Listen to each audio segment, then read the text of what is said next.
Happy Mushoku Mondays, everybody. Welcome back to yet another Trek to Mushoku Tensei Jobless Reincarnation novel series. We're on volume 24, chapter 3.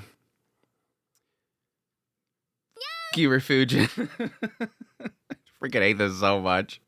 How long I've been saying it? How long have I been saying it? He's gonna have to pull something out of his butt to make Rizur go against Rudius. And sure enough, he's like, oh man, here we go. I'm like thinking to myself, how hard was that? Like, how painful was it to pull that out of your butt? Because you just straight pulled that crap right out of there. Just pull it out and said, here you go, Andrew. Here's your BS reason for Rizur going against Rudius.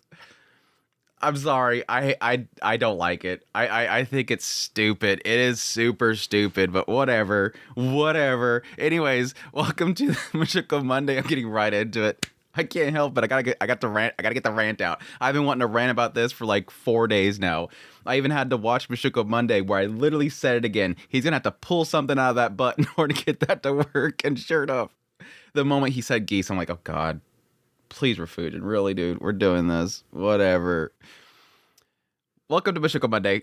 Hey, chat. Hope you guys doing well. Thank you to everybody that dropped by for the premiere. Hope you guys are doing fantastic. Hope you guys have a great rest of your Monday after this rant-filled Monday. You're gonna have a rant-filled Monday. It's like this right after the Bodygotti crap, too. He did the same crap with Bodygotti. Let's pull some... Anyway. Stop, Andrew. Thanks for dropping by. Thank you guys so much for your support. Thank you for all your kind words, all you guys sharing it out to your friends, everything. Andrew, get focused. Thank you to everybody that supports the channel monetarily through Patreon, tips, links, super thanks, memberships, all that stuff. It means a great deal to me. Sabana Sue with a gifted sub last week. Thank you so much, Sabana Sue. Adrian with 17 months. Awesome. Thank you so much, man. And your modding, that's especially. Like, put aside the 17-month support. Thank you, Adrian, for modding for the chat, because they're bad chatters. Nathaniel with a super, thank you so much. Roflux Ray with 5 months, thank you so much. Totally Not an Eel with a super, thank you. Roy's Moith with a super, thank you so much. Nicholas with 18 months, thank you so much, Nicholas. Just in Time with a super, thank you so much. Inferno Taurus with a super, thank you. And Beto with 20 months. Is that our highest? I think that's our highest. We might have a 21. I'm not sure. I'm going to have to make a 2-year one now here soon. Going to have to make a 2-year membership icon here soon. Thank you. It makes a great deal to me. But yes, with all that said, with all the mushy stuff out of the way, first of all, before I get back to my rant, and I'm going to get more on the rant when we actually get to the segment. I'll probably just wait till then. I did find it, yes, very much so, sort of clarified with these 2 chapters what I was questioning last week and the idea of what Orsted was saying. He said something before they were interrupted and Chandel and all them showed up. And he said something to the effect of, Rudius, the only word that I can think of that would be APO is apologize. So I'm thinking he was going to apologize for something. And it seems like, yeah, based on what happens in chapter 4, it seems to be very... I'm like 99% sure that was probably he was going to apologize for Rizur. Like, he knows Reese is going over there, and yes, that brings up the whole idea that he said that he spotted, or that there's been sightings of Rizur over there. That's why he had sort of a different expression. It probably wasn't a thunderous expression. It was probably just more of a, damn it. Damn it, he's figured it out. And yeah, so it does kind of all lead to the massive question mark that we're having right now is why was Orsted keeping this from Rudius? And yeah, the assumption is that he knew that eventually this disease was going to come for them, that he was going to turn to whatever the man god offered. He just knew that Rudius was going to have to eventually fight Rizur. That's what Orsted's probably assuming there. He knows how much Rizur means to Rudius, and that's going to affect him somehow. And so he's probably been trying to keep it from Rudius just so they could possibly not have that conflict as much as it is right now. And yeah, that's probably what he was going to apologize for, is that the question mark there really is, was Orsted going to tell Rudius then? I think he was. I think at that moment he was going to apologize and say, I've been keeping this from you, but yes, I know that he's over there. I'm sorry. And that kind of sucks because now Rudius is kind of thinking, why was he keeping this a secret? Why was I never told? Everybody knew that I was looking for him. Orsted knew I was looking for him. Why did he never tell me? And I like that. I think at some point he does mention, I think that there was a reason for this, but I think that's probably what he was going to apologize for. I also think there is an element here that he is obviously conflicted because all this is his fight that Rudius is getting wrapped up in it, and that ties in with the Rizur thing. He's getting tied up in all this crap that I'm involved with, and it's going to lead him to having to fight somebody that he cares about. Anyways, That all said, yes, we'll get into the BS that Fujin pulls out of his butt here in a minute. Let's just get into it. Let's get into it. I don't want to get back in the rant. We'll save the rant for later on when we get to it. So let's dive into it. Chapter 3, A Sought After Person. Pretty good set of chapters here. I was super emotional reading when Rudius walked into that house and he's seen Richard. I got all emotional. I'm like, holy crap, it's Papa Richard. Papa Richard's back. And now I'm mad. No, I'm super mad. Super mad. It goes without saying, upon discovering the soy sauce, Rudius bought some on the spot. The next day, Rudius went with his team to the outskirts of the second city of Aerodel, set up a teleportation circle and contact tablet, then headed for the village where Rajerd was sighted. The village was half a day journey from Aerodel, situated near the Earthworm Ravine. It was known as the Earthworm Ravine Village, or sometimes the Forest of No Return Village. However, the kingdom's official name for it was Marson Village. Even though it was on paper that way, most people didn't know the name Marson. It's like, officially it's this, but most people's like, yeah, whatever, that's where, what is that name? No, we're the Earthworm Ravine Village. There wasn't much going on there. It didn't produce anything special, nor did it have sightseeing spots. They cut down trees to grow vegetables in the fertile soil around the forest. But unlike Buena Village, people hadn't gathered to live there for any particular purpose. People hadn't been living there since long ago, and it had integrated itself into Burhill Kingdom. The nation didn't come first, the people did. That sort of thing. Bleak, deserted, and empty spaces between houses, and no signs of life. That's what Rudius expected, but he was surprised to find it full of life. It was obvious just looking at the crowd gathered at the entrance. They weren't locals. They wore armor, swords on their belts. They had to be mercenaries or bounty hunters. Shandel, you think everyone's trying to get a head start? After his work at the tavern, and during their journey, Rudius decided to rely on Shandel. He's all right. I guess I'll trust this dude. No clue who he is. He's just an advanced swordsman. But this is gonna be my joke the entire freaking Mushoku Monday. Just an advanced swordsman. I'll trust him.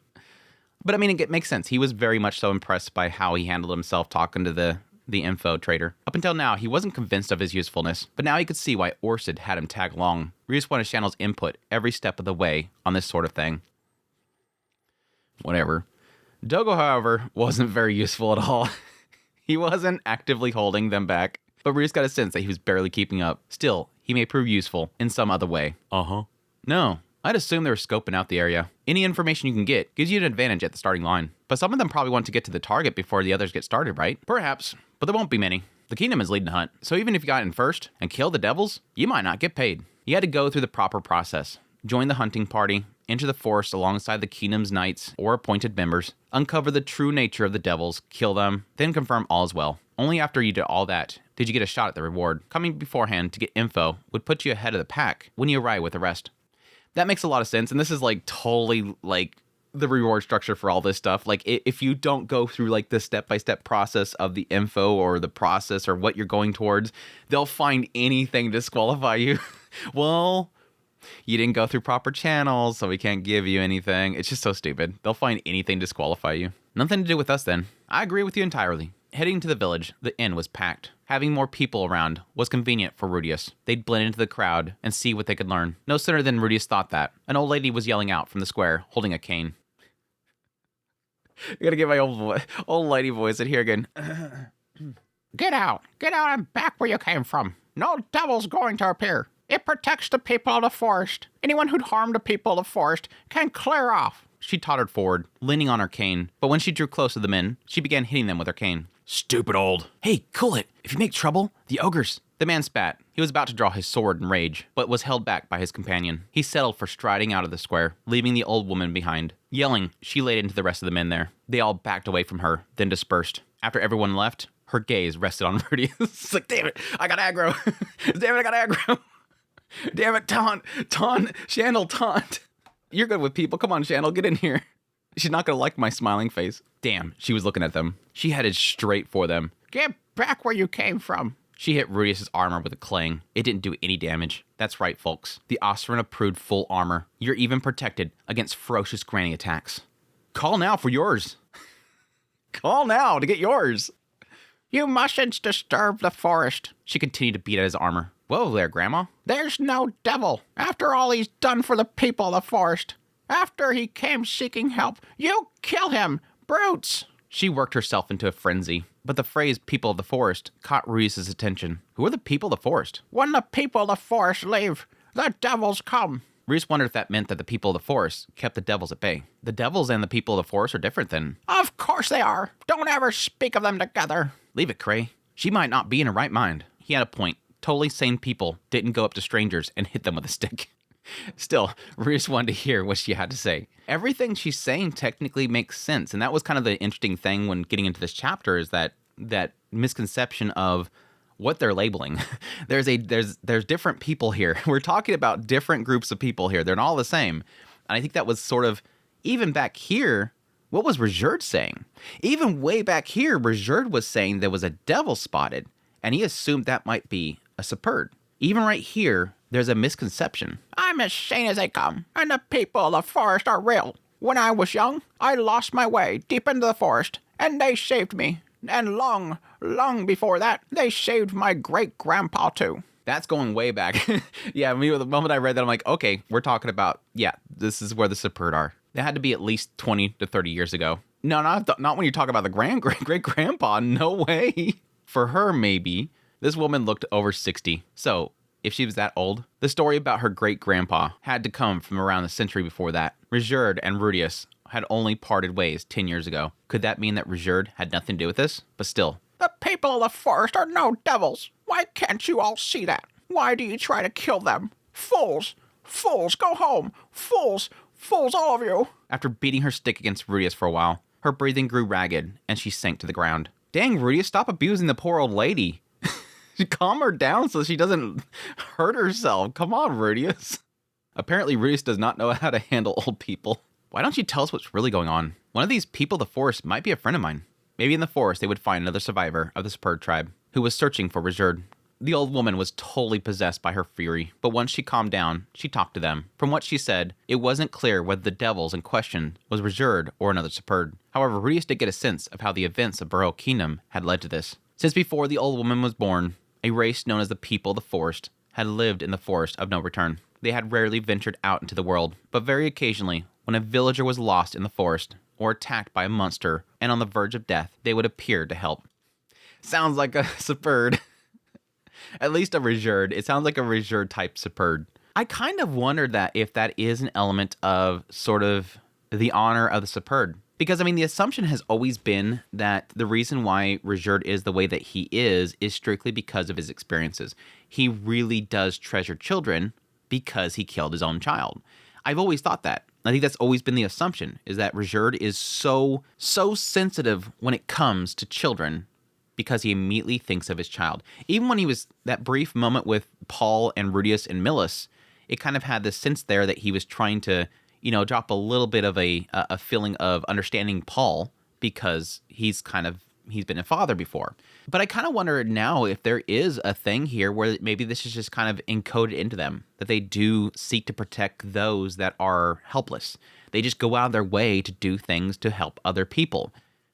Kind of makes me wonder. Or could every one of the Superds have that same feeling? I think it sort of alludes to that later on, that they, at least the older generation of the Superds, they have a similar sense as to a guilt that Rejerd does. That they feel guilty for what they did, and so even now they're still trying to help people to sort of undo that. None of the villagers, the old woman included, knew what they were. They only had folktales to go by. Long, long ago, just after the end of the war with the demon god, invisible devils roamed the forest of no return. That sort of stuck out to me before, but now it sticks out to me even more now. Long, long ago, just after the end of the war with the demon god, invisible devils roamed the forest of no return. The devils came to the village at dusk, stole the children and livestock, and devoured them. The villagers wanted to stop the devils, but what could they do against an invisible enemy? They passed their days in fear. That was when the people of the forest appeared. They had a proposal for the village. Now we find out later on that the Superds, according to the Superds, they came here first, and they were fighting these invisible enemies. Now right here, it's acting as if at some point after this war, the invisible devils started showing up. It sort of made me believe that the invisible devils, which we find out are wolves, these wolves that can camouflage themselves, that they arrived here after the war. Like something made them start spawning there or creating there or was placed there. Question mark. placed there. I don't know. This is like, I don't believe it's some conspiracy theory where they knew at some point the Superbs were going to show up here, and thus they decide to, the man god implanted these invisible wolves here. It just makes me more believe that because of the effects of the war itself, could it have caused a change in the mana flow to cause them to start mutating in this area that way? But again, based on the fact that later on the Superbs talk as if they were already there and they found it as a place they can hide and live in because nobody would want to go there, that they've always been there. It's just odd that right here, the way they're explaining the story, they arrived after the war. Like these monsters arrived. Now, it could be more on the idea that this is just, we're talking about a time period in this area, so I don't want to look too much into it, even though I've already done that. The people of the forest had a proposal for the villager. In exchange for letting us live in the forest, we take care of the devils. But you must never tell anyone of our existence. Sounds like Spurs. Definitely Spurs. The villagers agreed, and the people of the forest went in the depths of the woods. How they drove the devils away, the villagers didn't know. But the devils no longer came out of the forest after that. Even now, the people of the forest continue to protect the villagers. From when they were very small, the children of the village were told to be grateful to them, and to never speak to anyone about them. Even though the old lady's doing it right now. Even though the old lady's doing it right now. You're failing, old lady. It's unthinkable that the people of the forest would disturb the forest. Reese didn't know if anything she said was true. Most folktales are just stories. If it could be assumed that the people of the forest were Superb had a third eye on their forehead, a kind of demon eye that made them sense living things. Monsters that couldn't be seen with the naked eye wouldn't be any trouble for them. Clearly concealing their existence, the Superb had lived in harmony with the villagers. Then, half a year ago, they'd been struck with tragedy. A plague or injury. Maybe a great horde of invisible devils had appeared, too many for the people of the forest to fight off. After all these years of never showing themselves, the Superb had finally come to the village to buy medicine. No one remembered the exact merchant who sold it to them. But the story had spread. Something suspicious had come out of the forest in broad daylight. Reese was sure the villagers were happy to accommodate him. If the story of the seeker of help was true, of course. Somehow, it had gotten twisted until it turned into a story Rudius heard at the tavern yesterday. Or somebody changed it. This is one of the other things that kind of jumped to my mind as I was getting into last Mushoku Monday, was this question mark that I had where it felt like the story that the info broker was giving was like playing it up that these devils, there's devils in there and they're attacking people, and it's the same devil that wanted medicine. It's like all these stories seem like they're totally overblowing things. And yes, that's typically a thing with that whole word of mouth. The idea of you give somebody information, they call somebody else, and they give that information, they call somebody else, and it just gets completely muddy by the end. That could be happening here, but there was another side of me that was really believing that no, this story was probably something that Geese has been spreading. Geese wanted things to get picked up in this area. Geese wanted a reason to give to Rudius to hurry up.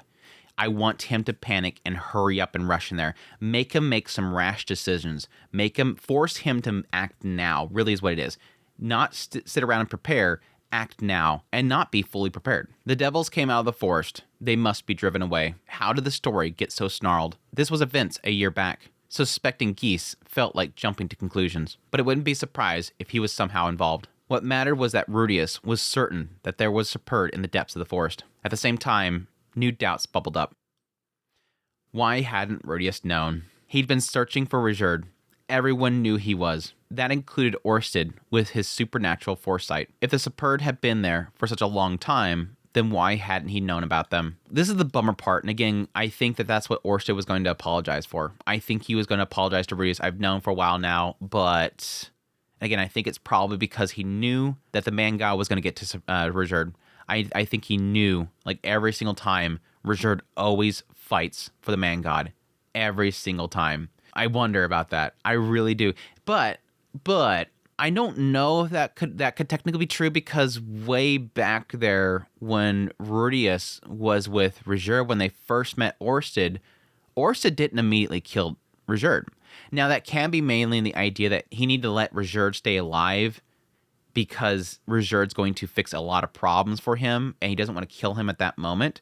But he does know that at some point late in it, probably for Laplace War, sometime before then, that Rijerd will eventually get manipulated by the man god. The force of no return was quiet. Forests in this world were usually full of monsters. It depended on the concentration of magic, but during the day in the forest, you encounter at least one, especially treants. which forests were nests for them. But here, there was no sign of them. It was truly quiet. There was birds and small creatures about, but it was all eerie, like walking into a nightmare. This is creepy. The forest was making Shandel uneasy too. Yeah, Dogo was quiet. He didn't seem bothered. He didn't look around at all.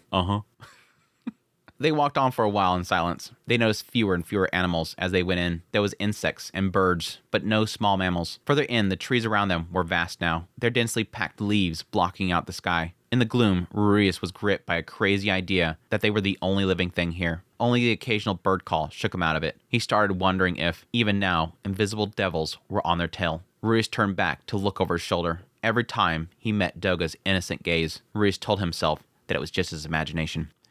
Yeah, I definitely indicated later on, this is because the worms. Yeah, those dragons, nowhere near it. A lot of these animals are going to nowhere near that. Hey, look. Ruius found a stone tablet on the side of the road. It was a monument to the 7 great powers. Guess we're going to get Petagoose involved here soon. Now that every single time I run into these great powers, I always think about that. Once upon a time, Ruius wouldn't have understood the markings on it. He recognized pretty much all of them now. As usual, there was no changes. That's super interesting to me.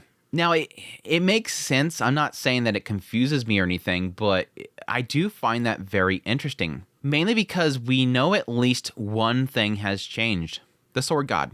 The Sword God has been defeated. Galfalion has been defeated, and he was the 6th on there.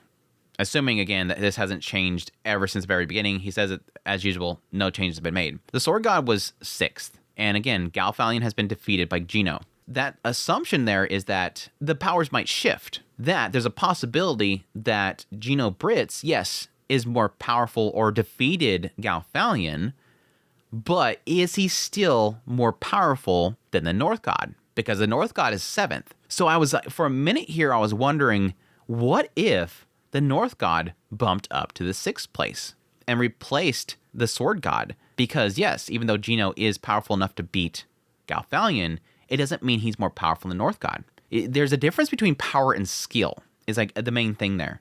There's a massive difference between power and skill. You can overcome somebody, that doesn't mean you can overcome somebody else. But here, it's claiming that Gino Britz is the 6th great power, basically.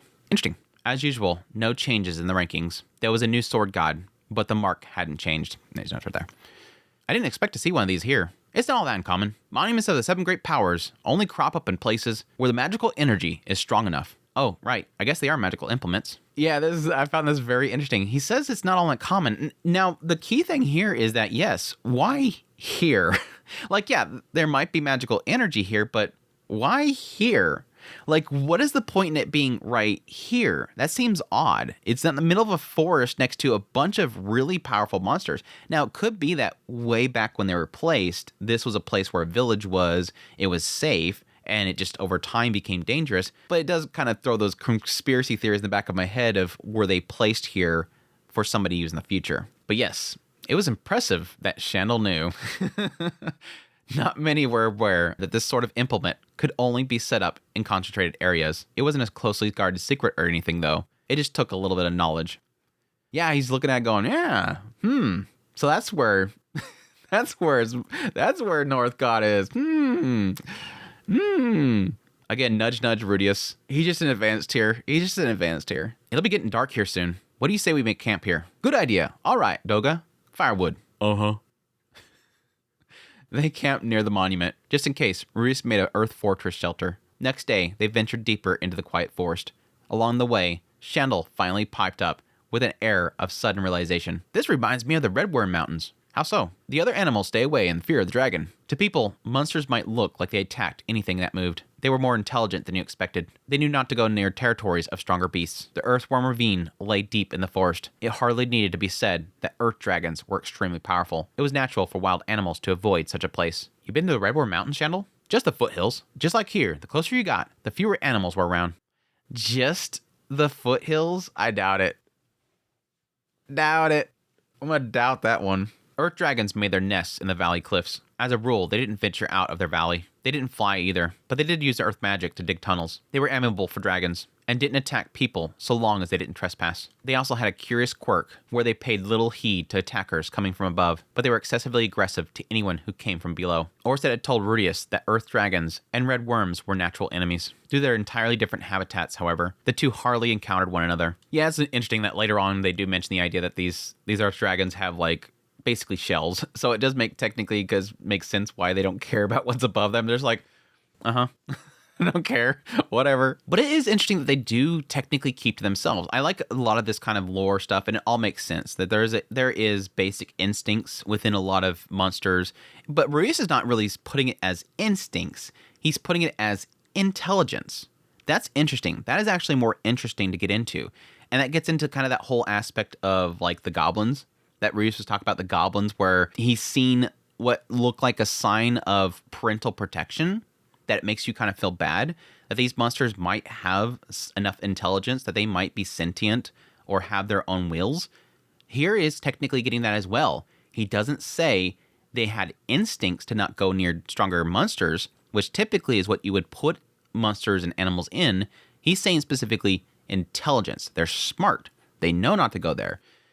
They sort of do kind of play into the same realms as each other, but still, it's an interesting thing to kind of point out there. And I think that's something that he's also got into several times before with other monsters, and the idea of at what point are they no longer monsters and they're actually seen as people. I think there was even a sense with the goblins that if they were not dealing with the Millis Church, they might actually be seen as being another race. That was the creatures that they were currently making their way towards. Still, Rudius wasn't worried. So long as they stayed off the valley floor, they'd be fine. As they walked, the scenery opened ahead of them.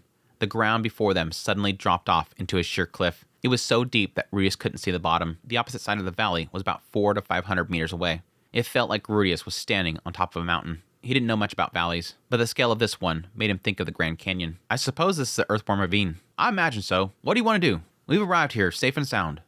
Rudius thought as he concentrated magic into his left eye. He used his distant sight to scope out the valley floor. He was just getting the hang of operating the eye, so he couldn't tell how far it was. The valley floor was covered with moss and fungi, all glowing blue-white. Nearby, a sort of lizard with a shell like a boulder bumbled along slowly. Rudius assumed that it was an earth dragon. It looked more like a great tortoise than a dragon. Maybe with that shell, it could withstand a red worm. It could afford to ignore anything above it. Rudius focused and saw that there was more of them that clinged to the cliff face. Kind of gross.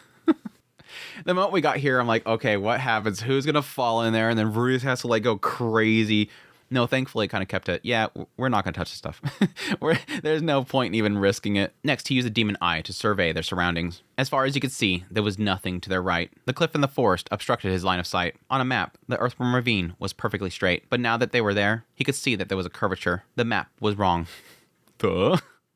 Looking left, he noticed something. That's a swing bridge. So it is. We're going beyond then. Let's see what we can find. They had 7 days until the info broker came back. Taking time for a return journey, they can go on for another day or two. The bridge looked ready to collapse. It was basically 2 thick vines stretched across with wooden planks laid across it. Very handmade. I don't know. I don't think the Superb probably use it. Knowing the Superb, they probably jump over. Reese didn't have confidence in its sturdiness. Still, it looked like a single adult carrying supplies would be alright. If Reese tried it on his magic armor, he was going to fall. Shall we cross it? I don't like the look of the bridge. You want to go back then? Let's use a different bridge. No, let's make one. Let's just casually make a bridge. That'd be funny if all of a sudden freaking Doga just turns around and goes to hack down a tree. Like, no. I got it. No, I got it.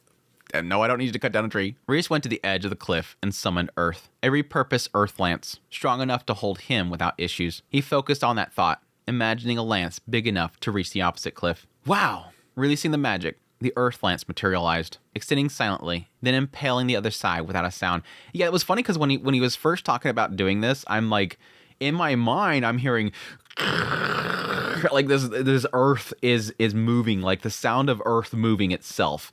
And then it like literally stabbing the other cliff. I'm imagining like this thunderous slam. No, it was all silent. Like, okay, sure. We don't want to disturb the dragons, and so somehow we're gonna make this whole process extremely quiet. Sure. He's like, I also applied my secret new technique of silencer. I have a new silencer spell. I used wind magic to suppress the sound. I don't know, something. Rius produced another 2 lances. For peace of mind, he spaced them out far enough apart 2 people could pass one another. Then he laid planks over the top, made from the same earth. They were sturdy, extended all the way to the far side. He finished it off by reinforcing the bridge's foundation and underside with earth magic. There was no handrail, but they could get by. Now that I read this a second time, Rius is going to regret this. Rius is going to regret this. He's literally he's pointing out, I made it big enough to 2 people could pass by one another. I've put reinforcements. Like I also put some turning signal up. I also made sure to make a highway sign above it that tells you where to go and where the superb village ahead, 2 miles. Like, people are going to invade the superb village on this damn bridge, aren't they? Amazing. I'd only heard stories, but nothing like this. Rius basked in the flattery for a moment, but couldn't relax just yet. He didn't know the first thing about bridge construction. Now, there is a chance that everybody thinks they can use his bridge, but then the fact that he's not very good with bridge construction, somebody ends up, they think that it's sturdy and they go across it and it falls apart and a bunch of dragons eat them all. But I mean, it's probably going to turn one of those things where they could possibly get word that people are coming and he just collapses the bridge on all the dragons. Oh, that's going to cause chaos.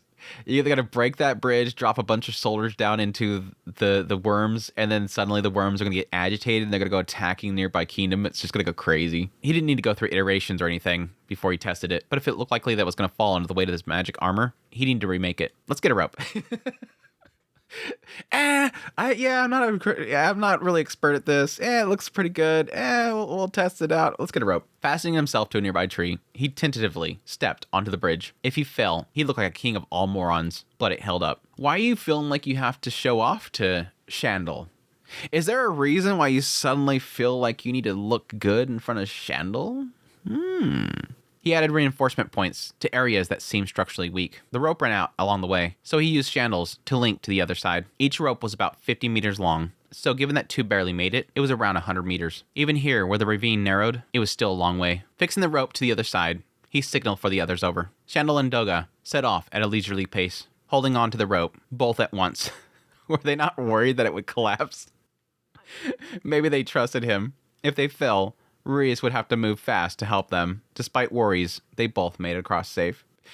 The Shadow's like, dang, yeah, I heard stories. Like, yeah, literally Ariel all the time is talking about how great this Rius guy is and how he did this or that. And then suddenly I get to see it firsthand. Let's go, Doga. It's all good. Let's get going then, shall we? We best be on our guard from here on out. Peering into the depths of the forest, it was dark. Rius sensed something that he hadn't sensed up to this point. There were monsters. They hadn't gone 100 meters before they were ambushed. Rius heard it first, rustling of leaves. Yeah, this is interesting here because this sort of gives that same feeling as something like Beggar Continent. The first time you went to the Beggar Continent, there was like this density of like really powerful monsters. And I kind of figured that point was probably the teleportation was set there because the mana being there was very high density and that there was some sort of seemingly magic created barrier to hold everything in as well and possibly to hide it away. But it's just that same feeling there of some sort of barrier being created. And yes, that ravine there with the worms in it is definitely probably going to create that barrier. It's hard for the monsters to get by it one way or the other, or people to get in there to cull it down as well. They hadn't gone 100 meters before they were ambushed. Rius heard it first, rustling of leaves. There was a breeze, so it didn't occur to him that it might be a monster nearby. It felt like something far away was drawing nearer, something so far that he assumed they were safe. The next thing he knew, he heard it right next to his ear. Fast. Things moving fast. But again, technically there is an issue here. If you can't see it, you're not seeing it come up. You're hearing and sensing sort of the air left behind. Like if something is darting towards you, there is an after effect. You can't see the object coming. You're seeing the reaction of their path. So it's kind of interesting. Plus, yes, technically wolves are typically extremely fast. A warm, rancid wetness slid over Rius' nose. Something was clinging to the trunk of the tree right beside him. No sooner had he noticed it than the tree flexed and the branches rustled. A moment later, something heavy dropped right down before Rius. Rius whirled around and saw Doga on his back. but nothing else. Doga's head was twitching uncontrollably, and his hands grasped at the air, as though to hold off whatever was moving his head. There was something there. Ruiz didn't use magic, just punched whatever was on top of Doga. The supernaturally strengthened fist of his magic armor sent the assailant flying. Ruiz felt flesh and bone crush. The thing hit a tree, with a splatter of red blood. The color of the blood revealed its shape, a four-legged beast. But Ruiz couldn't make out any distinguishing features, just 4 legs. Reflexively, Ruiz blasted it with a stone cannon. At basically the same time, something slammed into his back. Turning, Ruiz was ready to hit back with magic. Doga, get up! It was Shandel. He positioned himself to protect Ruiz's back. Uh-huh. Doga stood up and positioned himself in front of Rudius, pulling his axe from his back. Advanced tier. Advanced tier, by the way. Just advanced tier swordsmen, just advanced tier. They're just super weak. God, just a bunch of amateurs that Ruiz has with him. Super weak. I have to admit, though, Shanna looking super good in that picture, though. He's looking super sharp. Looking like a little bat there. And so is Doga. Doga ready to freaking chop down an entire forest. Doga ready to chop down an entire forest. The enemy's invisible. Numbers unknown. Doga, eyes no good here. Use your ears. Just deal with the enemy in front of you. Master Rudius, use your magic. Area of effect spells to burn them all. Shandel barked instructions. He was a quick thinker. Advanced tier, by the way. He was a captain of the Knight's Order, after all. An advanced tier, by the way. Ruiz did as he was told and concentrated magic into his hand. He couldn't use fire magic as they were in the forest. Water magic then. Frost Nova. Fraction of a second before Ruiz could get his spell off, Doga swung. The blade of the enormous battle axe swept through the thick forest, splitting tree trunks as it went. It didn't find its mark. Through a cloud of splinters, Ruiz sensed something slip past Doga and come for him. The magic armor was heavy and hard. The monster's fangs and talons wouldn't leave a mark on it. Mind made up, Ruiz got ready to cast his spell. Master Rudius! Shandel crashed into Rudius before a spear shot past him. It seemed to be suspended in midair. Then Rudius realized it was pinning something transparent to the ground. The spear was white, pure chalk white, like an animal bone. There was something evocative about it. Then a man dropped down to the ground to retrieve the spear. He had green hair and skin so pale he looked ill. He wore a folk outfit, a bit like a poncho. No question, just from his back, Rudius knew. He'd know him anywhere. Rijerd? I didn't think this was going to be Rijerd. When this one showed up, I didn't think it was going to be Rijerd. But I wanted it to be Rijerd. Like, when I got here, I'm like, I wanted to be Rijerd. But I'm like, it's not going to be Rijerd. I bet it's not going to be Rijerd. But yeah, by the way, again, Shandel pulling him off to the side, crashing him out of the way. Advanced tier. Just advanced tier. Just advanced tier. Pushed him out of the way. Advanced tier. Rudius called out, standing up with his arms spread. The man picked up a spear, then turned to Rudius. There was a pause. Huh? Rudius didn't know him. He was handsome and looked a bit like Rijerd, but it wasn't him. The Rijerd he knew was more... There was something about his jaw. I'm sorry. My mistake. Yeah. Rudius did anticipate there might be another Superd around, but this wasn't the Superd he ordered. Crap. He went out and blurted out Rijerd's name. It made his face red. The unknown Superd spoke up. You know Rijerd? It occurred to Rudius that another Superd would know Rijerd. Plus, it didn't matter that he was not Rijerd. With all the trouble in the kingdom, this being a different Superd meant nothing. Huh? Oh yeah, he's an ally. No, a friend. I owe him. If you are here for him, follow me. I'll take you to him. The man turned to leave. Just a minute. Is he here then? The Superd nodded, as though it were obvious. He is. Yes! Yes! Even though I hate Chapter 4, yes! Yes! This is Papa Rijerd. Chapter 4. The Superd Village. Hype, hype, hype, hype, hype, hype, hype. The village was a lot like the Migard village. Rows of roughly hewn log houses stood within a fence that rose about 2 meters high. Near the log houses, there was a modestly sized plot used to grow crops. Unlike the Migard village, a wide variety of vegetables grew there. They probably had good soil. The carcasses of freshly butchered animals sat behind one of the houses. It was a 4-legged beast with pale fur. This was the true form of the invisible monsters. Apparently, once they were dead for a while, they stopped being invisible. The body of the one that attacked them had a colorful pelt after it died. They were called invisible wolves. That's very interesting. Again, it kind of implies this idea, and it technically makes sense to like creatures that we have now. And there's some creatures that are able to sort of change their skin or their fur or whatever, usually their skin, or scales. Skin or scales, they're able to kind of change them to be reflective of light or something like that. And this kind of makes sense here. If there's like some sort of effect, like an actual biological effect that is happening, that they're able to keep themselves hidden or at least keep that active. The moment they die, that muscle or whatever, that tension, whatever they're doing to their skin starts to fade away, or that transparency starts to fade from their skin. It's pretty cool. It's a pretty cool idea. It does sort of bring that element of something that seems like it's supernatural and magical and turn it to something that is possibly just biological. In the center of the village sat a spring, and a nearby group gathered a big cooking pot. Their culture really was similar to Midgard's, but everyone who hailed from the Midgard tribe looked like junior high school students with blue hair. Here, everyone had red gemstones on their foreheads and hair of emerald green hue. They were Superds. Finally answering that kind of... I mean, this wasn't like a massive question mark for me. It was just kind of sort of a side thought of like, is the green hair an effect from the curse? Or is the green hair itself causing a curse like with Orsted? Just that effect is there and it's causing that hatred. Or is it possibly that the man god lied about that whole thing? There is a chance that the man god just lied about that whole thing there, just to give him some sort of little hope there. But yeah, this sort of answers that. Yes, they all have green hair, because it's not just those that picked up the spears; it's everybody. Now, it could be that everybody in this village are all either the warriors or descendants, but I think they sort of indicate the idea that there's villagers here too, because later on it talks about how Rajerd is specifically blaming himself for the war, and everybody else is like, no, we sent you. So there are people here that were not involved, like actively on the field. But yeah, I like this like sense here where Rudius is pointing out that there's so much similarities here to the Midgard tribes. And they hinted at that a long time ago, that they were talking about the idea that they used to be like possibly within the same...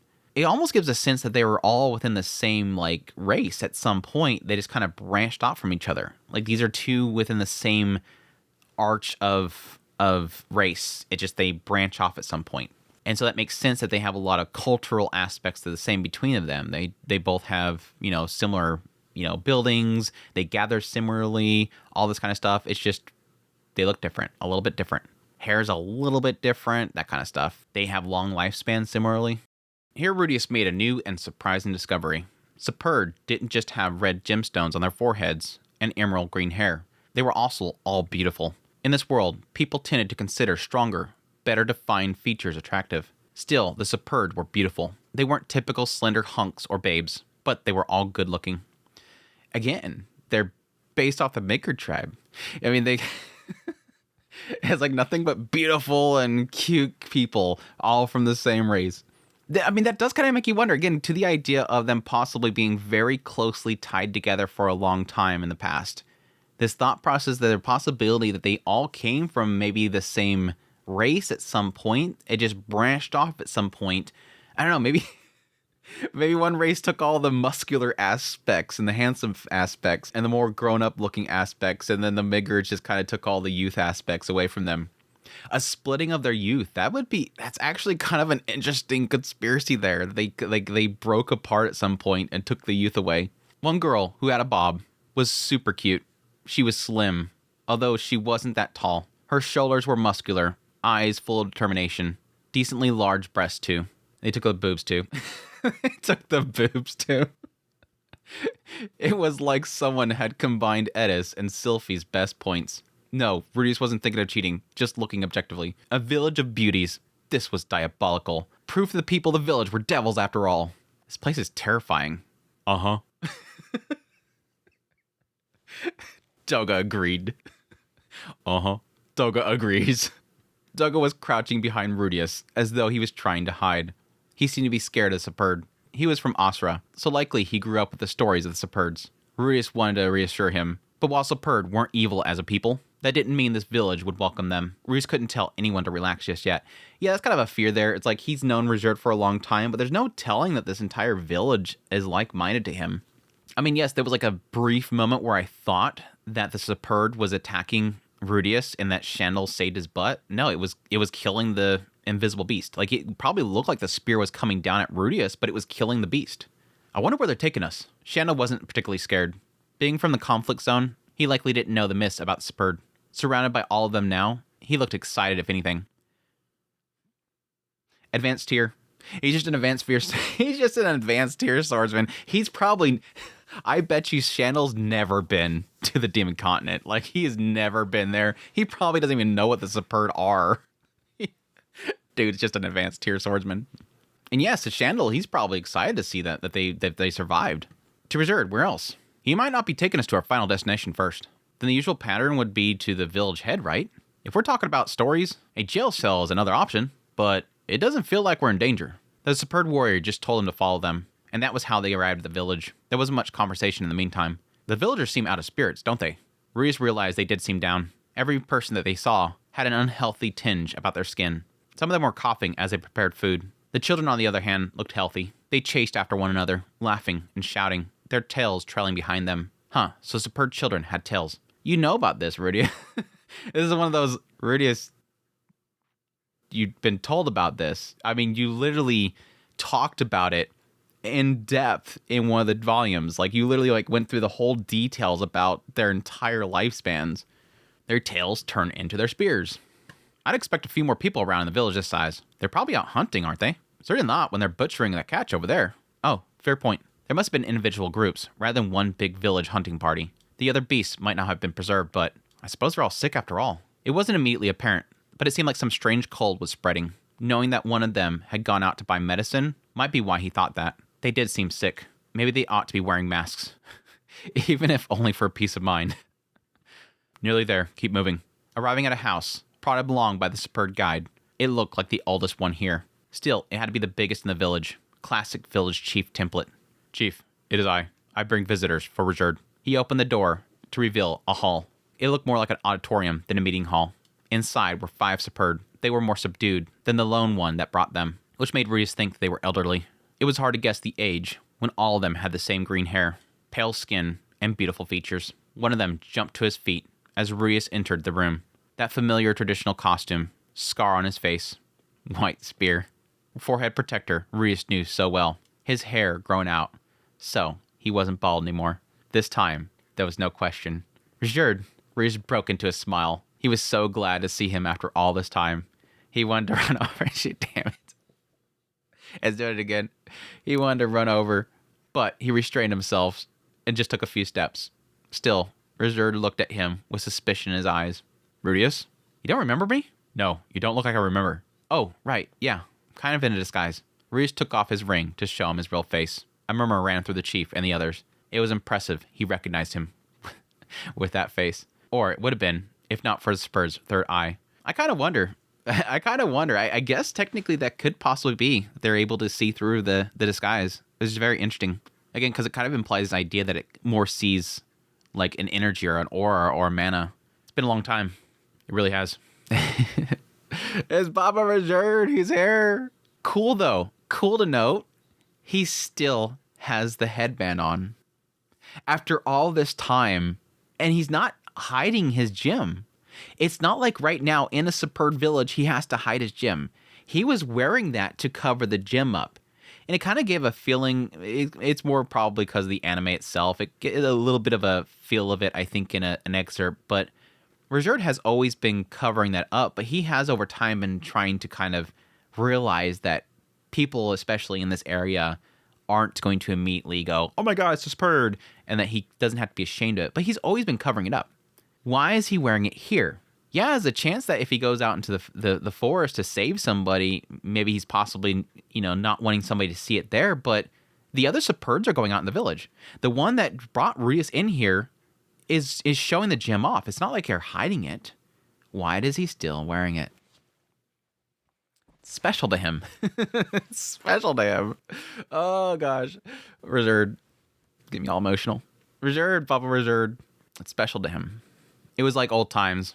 There was so much Reese wanted to say, so much to tell him about Edis, Paul. There was also a lot that Reese wanted to ask. The village, for example. What he was up to. Reserved had found what he was seeking all this time. Found at last. Reserved, Reese was tearing up. Memories of the time together coming back to him. When they first met, he'd been alone. He hadn't looked it. First with the Midgard, and then traveling with them. But he'd been alone. All the same. Not anymore, though. Congratulations, you found the superb. I did. Rizurd's eyes crinkled into a smile. Here, he was surrounded by people like him. Well, not exactly like him. The other 4 were a bit grim, but Rizurd looked happy among them. Rizurd. Rizurd. So freaking happy. And then freaking Refugio has to ruin it. It's like such a great reunion. Finally, after all, this is like, I'm getting into it. Stop, Andrew. It does annoy me that we've had 2 of the best characters in the story, Rizurd and Barigadi, have literally been absent for so long in the series. And then when they finally come up, it's just to get butt pulled into a stupid fight. It's dumb. But Rudius, why are you here? That's right. He wasn't here for a teary reunion. He couldn't sit around reminiscing old times.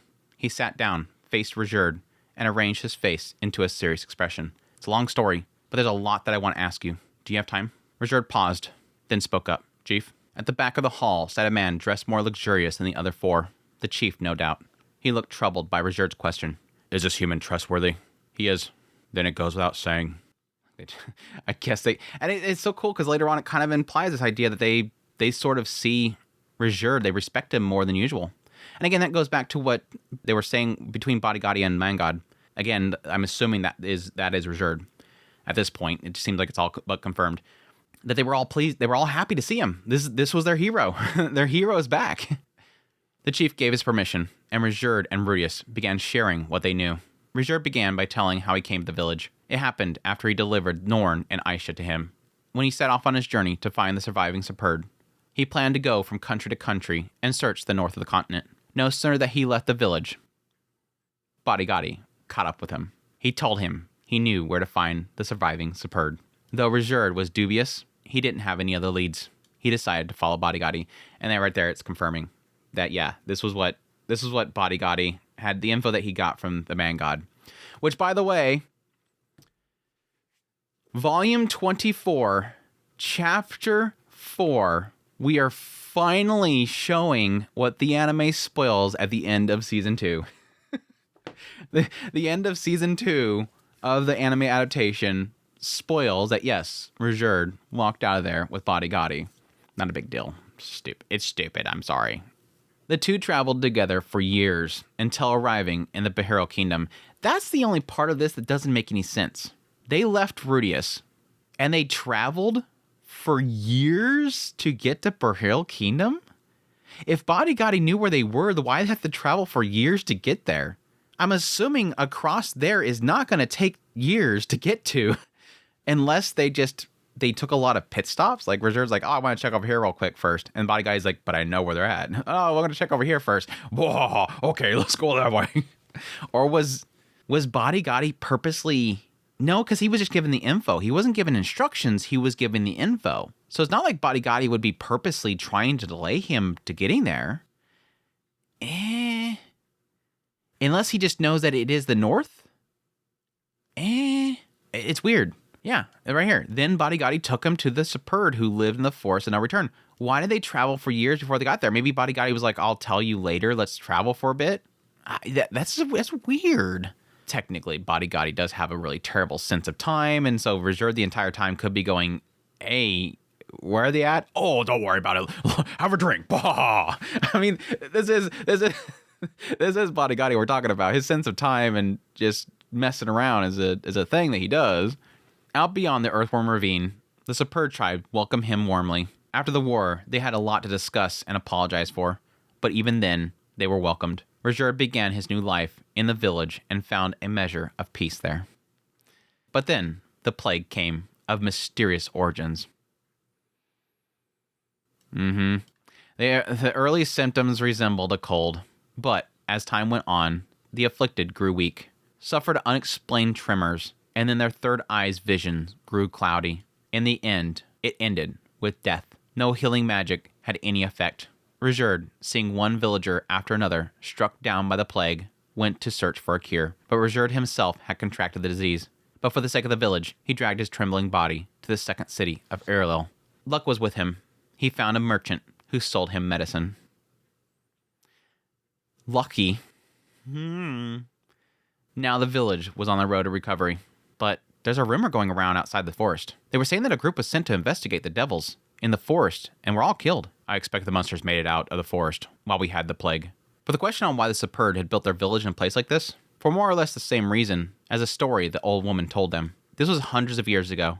After being driven out of the demon continent, the Superd wandered from place to place, only to find persecution wherever they went. Sometimes knights and soldiers pursued them. The Superd refugees avoided open lands, instead traveled through the forests and foothills, searching for their promised land. They traveled on, seeking land where human feared to tread, where they could lie in peace. At last, they found a place, the forest of no return, beyond the Earthworm Ravine. Thanks to the Earth Dragons, large monsters didn't come near. All that lived in the forest were invisible monsters. Of course, invisible monsters were easily as strong as standard monsters. Their invisibility was an advantage. 3 of them could wipe out a party. But the Superd with their third eye had no trouble seeing them. While they were tough, the wolves were no match for a Superd. Compared to the monsters in the demon continent, these were practically tame. It's like, yeah, we can sneeze and take these out. And so, they settled down there. They ran into problems, as expected. There were humans nearby. And just because humans didn't roam in the forest, that didn't mean never. Not long after the Superd began to live there, a human village sprang up nearby. The villagers began to frequent the forest and came dangerously close to their home. The chief drew up an agreement. They would bring down the number of monsters in the forest, keeping them from going near the village. They're doing a good job of that. It's like nice and quiet on the other side of the ravine. And they would protect any villager that became lost in the forest. It seemed the only inconsistency to the 2 stories was that the Superd arrived second. This was 200 to 300 years ago, so the villagers' version had to be wrong. The Superd who made the agreement was still alive. Yeah, we got a first-hand account here. It's probably the right one. And again, that's the interesting thing of this whole thing, is it kind of makes it out like they arrived there in response to the things, or that the invisible creatures were there. And it's like, no, they were always there. When the Superd arrived there, they were already there. They kept a safe distance from the village, got along fine, until the upheaval caused by the plague upset the balance. That's when Rudius told Rizard of the rumors circulating the Berhel Kingdom, and what the king was going to do. The kingdom is going to destroy this village. That's what they have planned, is it? The chief and the others reacted to the news with despair. There was no resolve to stand against the invaders coming to destroy them. Only miserable resignation. Their heads drooped, looking defeated. Then we won't be able to live here any longer. Is there no place for us? If it weren't for that terrible war. Rizard looked at their mournful faces with remorse in their eyes, as though he'd failed them. I'm sorry. They quickly shook their heads. We don't blame you, Rizard. We too supported Laplace. It has been bitter times, but in those days, we were all so proud of you. The warriors we sent into battle, we are equally guilty. These guys are so freaking good. I love these dudes. My gosh. Logic, right? It's sad that sometimes there's certain groups that just ooze logic. This is logic. It makes sense. This makes sense that they have this mindset. These people, they've been stewing on this for hundreds of years. They know what happened. They were there. They fully acknowledge what happened. Even if back then they may have blamed Rizard, even if back then they had that hate for Rizard, they've had hundreds of years to figure out we are equally guilty. We all did it. We were all responsible. We pushed you out there. We sent you, and we were proud of you as you walked out that door. We all chose to follow Laplace. We are all equally guilty of this. So freaking cool. So freaking cool. But I think this is all consistent to what they're feeling now. That right there is proof of why they respond the way they do.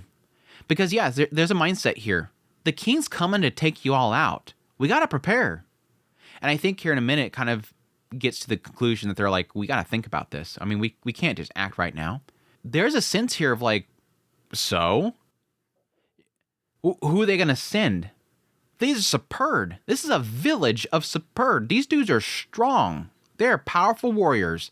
Now, granted, there could be a sense here that a lot of this generation aren't those that fought in the war. I mean, obviously, Rizard himself is blaming himself for everything that happened. A lot of these people in this village could just be villagers.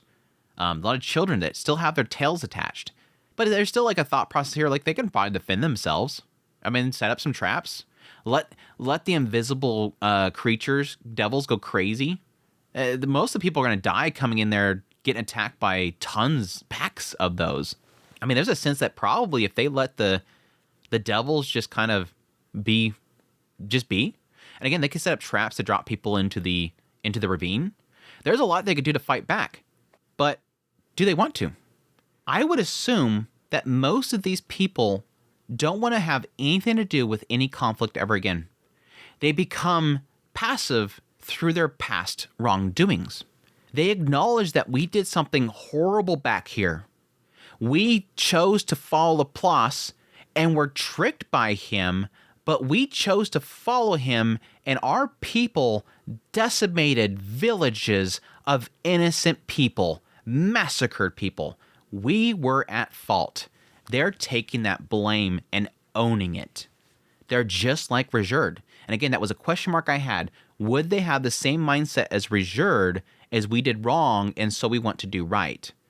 They just want to be in peace. They want to live in peace. And they were finding a place where nobody would bug them. The moment some villagers came across them in this new place, okay, let's set up an agreement so they don't find that we're a threat. We'll help them out. Just don't tell anybody that we're here. We just want to be at peace. And now a threat's coming to them. Do they take up arms? We'll fight back. We're a tribe of warriors. No, we can't do that again. We caused so much bloodshed when we raised our arms. They become a very passive tribe. That happens. I mean, that's a kind of example is the whole situation with Japan. With everything that happened in World War II with Japan, what happened afterwards? They became a very passive community. It's almost like Refugians kind of molded the Superb tribe around that concept. They did a lot of bad stuff, and they got smacked really bad, and they became very passive. And of course, they're trying to change that. There's groups that want to change that, but they become a very passive culture. They don't want to get involved with the conflict anymore. It's very interesting. I love that owning, though. Oh gosh, I love this. I love this tribe so much. I love that acceptance of that. We were all at fault. We don't want conflict. We just want to be in peace. Again, a tribe of warriors. We don't blame you, Regerd. We too supported Laplace. I've been bitter at times, but in those days, we were all so proud of you. The warriors we sent into battle, we are equally guilty. But why are we the only ones that must suffer so? What made Laplace do such a thing to the Superb? I mean, there is a question mark there. I mean, the assumption there is that Laplace is just crazy. He just was a madman. He just had hatred for the humans. But why? That's a good question mark there. Why did he do that to the Superbs? The assumption is that he was just experimenting with the spears. I mean, there was, like I said before, there's seemingly some sort of similarity to the armor that he made as well, that it drives somebody crazy. Maybe he just kind of went, okay, I'm going to do that same thing. But the assumption is that Laplace is just kind of out of his own mind. But yeah, we do kind of get a sense that he does have a hatred for the humans, but that has nothing to do with the Superbs. Why the Superbs? Why did he allow that to happen to the Superbs? It helped them in the war. The Superbs were wrecking a lot of humans, but they were also just killing a lot of their own people. Why? I'd be curious. I don't think there's going to be a grudge to the Superbs specifically, but it does make you kind of question, why? Why them? Did he fear them? Readers could hear the anguish in the chief's voice, but no hint of blame nor regret. It was simply the voice of a man who despaired of his fate. His voice and body language said he saw no way out other than to flee. The war had ended 400 years ago. For humans, it was ancient history. But just as the displacement incident had followed Rudius all these years, the Laplace War was still ongoing for the Superb, a nightmare that refused to end. If you like, I can negotiate with the Imperial Kingdom. What? I'm a human, and I have a fair bit of political influence. All this time, the Superb have hunted the dangerous monsters within the forest to protect the human village. The Imperial Kingdom has benefited from that. If I lay it all out that clearly, I think I can at least convince them to leave you a corner of the forest to live in.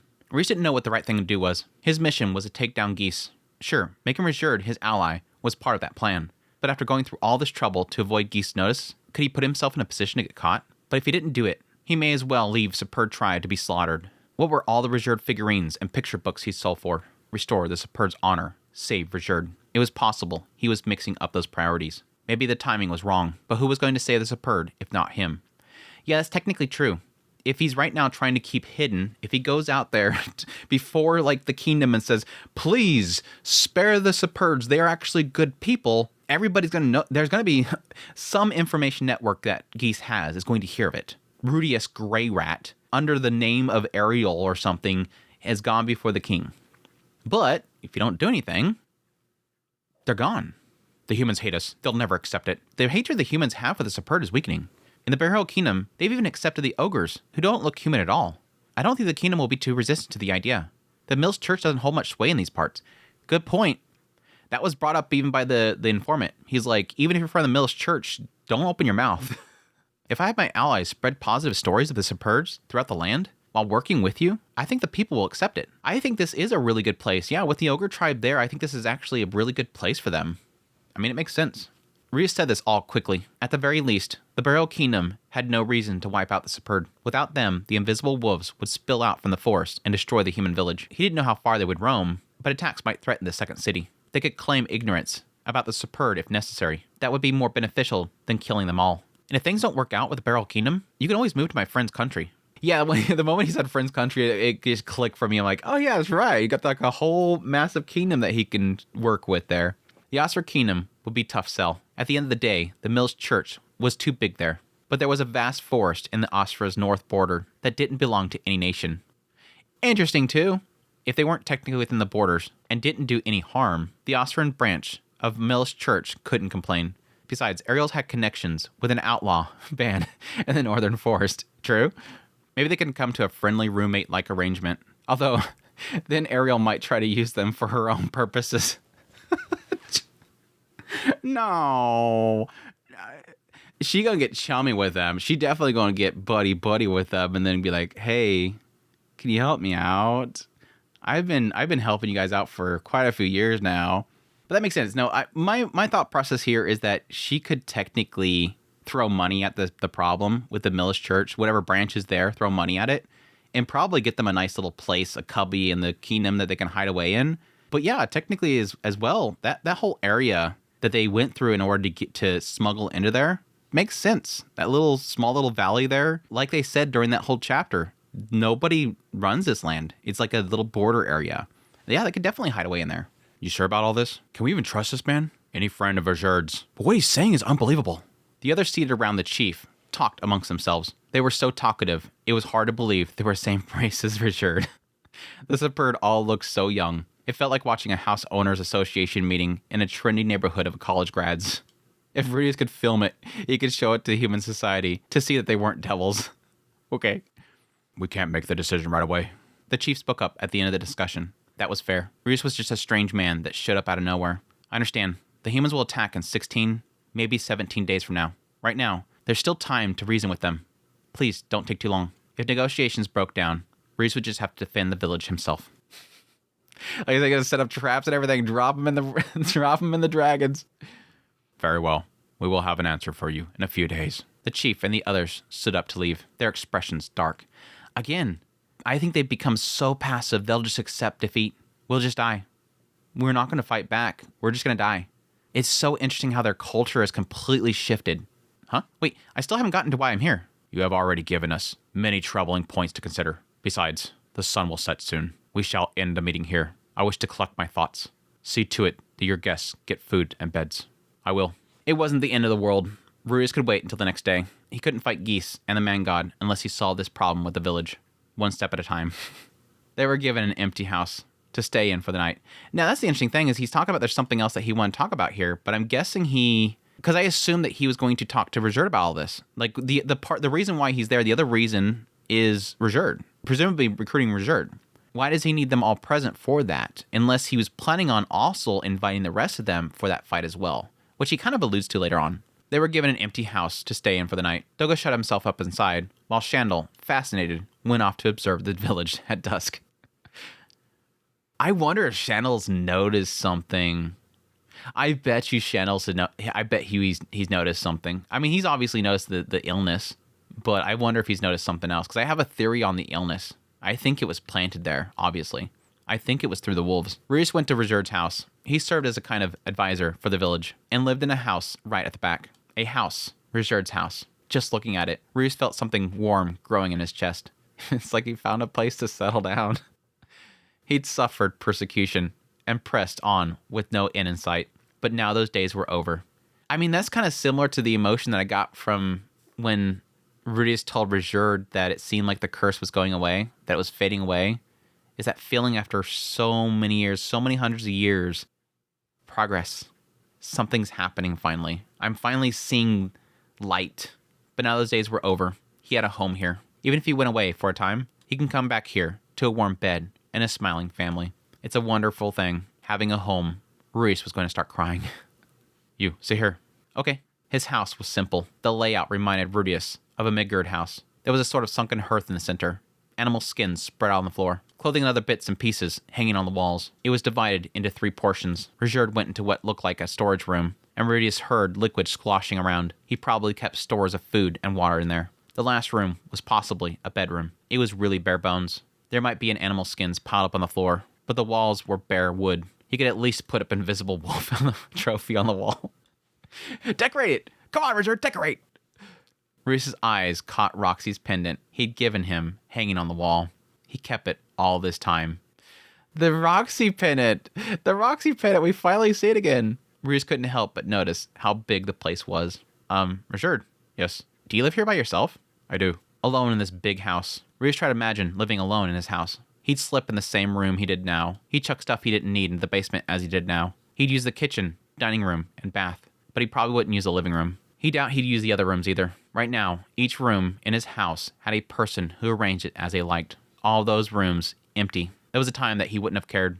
Now, the idea was unbearable. Well, I mean, because you have a sense that something should be there. And it not being there is a loss. It makes sense. But I do like the idea of kind of considering the idea that there was a time where I wouldn't care if those rooms were empty. Like, I don't have anybody that would fill that gap. It is a sense there where at some point, I think what it's basically saying here, and I might be looking too much into it, it's saying essentially that there was a time I came to accept that I didn't need something in my life. There wasn't a necessity. I became comfortable with the idea that I wouldn't need these things in my life. But now that they've come into my life and I've realized how much I cherish them, I couldn't imagine not having them. And the idea of them not being there is unbearable. Any one of those rooms, any room being empty, the thought is unbearable. You don't want to get married or something? You think I can marry? Reese remembered that Roger did have a wife and child, so probably not. I'm sorry. Don't apologize. I'm not still dwelling on the distant past. I don't have a partner. That's all. Roger smiled. He sat down in front of Rudius, as relaxed as if he were greeting family. If Rudius knew that he'd end up here, he would have brought Edis. No, that could probably wait until this is all over. You had to freaking flag it. Damn it. You had to flag it. You, Rudius, you had to flag it. Why'd you flag it, dude?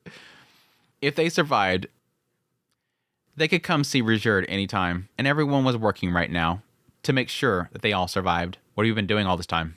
It's a long story. Is that all right? Tell me. Okay. Reese told him everything since last parting. Paul's death, marriage to Roxy, reuniting with Edis, marrying her. Roger listened amicably. His face darkened slightly at Paul's death. But maybe because Rudius wasn't particularly upset, he didn't ask about it. Did Edis catch the warrior's bug in the end? I think so, yeah. what is that?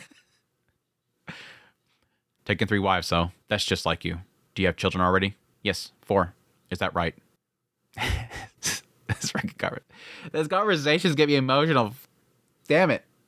I just cried when I got all emotional when he first seen him. I wasn't this bad before. He didn't say he wanted to meet them. Still, Reese would bring them next time. Reese especially wanted to bring Otis. He wanted Roger to meet the child that he had with Edis, after taking down Geese, of course. If they're flagging this, I'm going to be so pissed. Refugin? No. You already pulled something out of your ass to make this happen. No. No. Stop flagging things. Rudius realized he mixed up the order. Sitting up straight, it was time to get to business. Richard, I'm now a follower of the Dragon God Orsted. He explained where things stood now. The fight against the Man God, allying with Orsted, building to defeat Laplace, and now the fight against Geese. With Geese being here, Rudius was here to stop him. Richard, I've been searching for you ever since I knew that I had to fight Laplace in the future. Rudius bowed his head. I hope you'll help. No, I want you to fight with me. That's cool. I'm not asking you for help. Let's fight side by side. Richard bore a grudge against Laplace as well. As such, Rudius assumed he'd readily agree. But he didn't answer. The silence lengthened further. He turned away, looking pained. Rudius was confused. He hadn't even considered that he might actually say no. He assumed that if he said Laplace's name, Rigerd would agree immediately. But that wasn't happening. When Ruiz thought about it, Rigerd had found his people, the Superb. He would still bear a grudge against Laplace, still be angry, but his battle was over. It had ended when he fought in the final decisive bout of the Laplace War and got his revenge. Yeah, there's also a side of it. Yeah, we'll get to some other stuff here in a minute. But there's a side of this that could also be the fact that he's just with people that just, they don't want to get involved anymore. It all happened. We're done with it. We're done with the conflict. But yes, he wants to protect the people. Besides that, the Superb village was in peril. He couldn't make hasty promises, not until that was resolved. Is it the Superb village? If so, you can leave that to me. In the years since I saw you last, I've made a lot of connections. I can make people see my way now. That's not it. Ruiz was wrong, but he wanted to get to the answer. So he searched for something that he could use to persuade him. What had his life been after Laplace's defeat? What did he want? And what was he trying to reach? Protect the Superb? Keep his people safe after spending so long to find them? That was the assumption, but there was one more big thing. Is it about restoring Superb's honor? The kingdom of Asra and the blessed child of Milis are both fighting against Laplace. If you fought alongside them, that fact would go a long way in restoring your... That's not it. Then what? Rigerd stood. There was something like hostility in his eyes, but it was mixed with confusion and indecision. Perhaps there was some reason that Rudius didn't know about. Rudius, come with me. He took his spear and headed out the front door. Rudius jumped to his feet. They talked for so long that it was pitch dark outside. The moon was visible through the gapes in the trees, but Rudius couldn't see his own feet. Rudius pulled out a lamplight spirit as Rigerd walked ahead out the village, as if there was no need for light. They reached a clearing in the forest where Rigerd came to a stop. Rudius, yes? Rudius felt like Rigerd was going to tell him something that he didn't want to hear. Unpleasant possibilities filled his mind. Back at the meeting, I told a lie. The elders believed that lie to be true. The plague wasn't cured. The medicine didn't work. We aren't on the road to any kind of recovery. Rudius recalled the woman that he had seen coughing in the village, the atmosphere of sickness that had filled the village, and what Shandel said about how few people there were. Right now, all we're doing is slowing the progress. How? Rigerd touched his forehead guard with this. Rudius seen under the band. His jewel was not red. It was blue. The jewel on his forehead that should have been red changed bright blue. It was surrounded by black markings, the sort of thing a 14-year-old might scrawl on their left hand. What is that? Rudius picked up on the look on Rigerd's face and the disturbing aura that came off of the marking, so he couldn't bring himself to joke. Maybe because he was stronger than he used to be. Rudius felt like he was more attuned to how strong and how dangerous other people are. I am possessed by Abyssal King Vita. I knew right there. I knew right there. I knew right there. Refugin, does it hurt how big of a BS you just pulled out of there? So fucking stupid. Oh, there's gonna be so many nyaws in this fucking recording.